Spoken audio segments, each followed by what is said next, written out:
Pria itu menghapus tanggal pada cek dan menggantinya dengan tanggal hari ini. Lalu dia dengan hati-hati memotong nama pemilik asli cek dan menempelkannya di cek tersebut.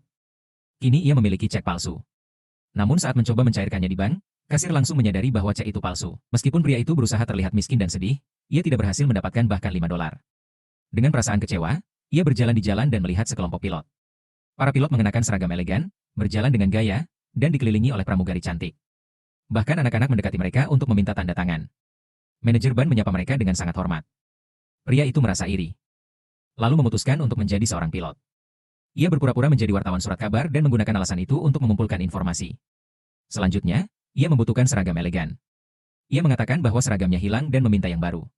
Karena tidak memiliki uang, ia sempat berpikir untuk membayar dengan cek palsu.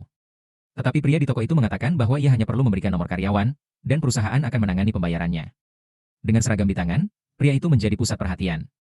Wajahnya yang menarik dan seragam itu membuatnya tampak sangat penting. Saat kembali ke ban, mereka memperlakukannya secara berbeda dan menerima cek-cek palsunya tanpa ragu. Hanya dengan mengenakan seragam itu, ia menggunakan cek palsu untuk menginap di hotel mewah. Kemudian ia mengambil pesawat mainan, merendamkan pesawat.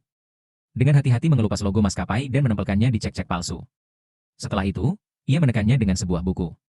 Segera bak mandinya penuh dengan pesawat, dan ia terus membuat lebih banyak cek palsu. Ia mulai terbang secara gratis, bahkan duduk di kokpit seolah-olah ia adalah seorang karyawan. Ia terbang lebih dari 3 juta kilometer tanpa membayar sepesir pun, dan tanpa membuat satu kesalahan pun. Untuk membuat cek-cek palsunya tampak lebih meyakinkan, ia memotret mesin cetak tua milik bank. Namun karena terlalu banyak cek palsu beredar, polisi mulai menyelidiki. Mereka memutuskan untuk menangkapnya, tetapi saat mereka membuka pintu, tidak ada siapapun di sana. Mereka berteriak agar ia keluar dari kamar mandi. Pria itu keluar dengan tenang. "Nama saya Alan Barry Allen dari Dinas Rahasia Amerika Serikat," katanya. Pria itu mencoba melompat dari jendela. "Rekan saya sudah menangkapnya," tambahnya. Polisi tidak mempercayainya dan meminta identitasnya. Tanpa ragu, pria itu menyerahkan dompetnya. Tepat saat petugas hendak memeriksanya, pria itu mengajaknya ke jendela dan menunjuk keluar. Mengatakan bahwa rekannya sedang membawa penjahat itu pergi.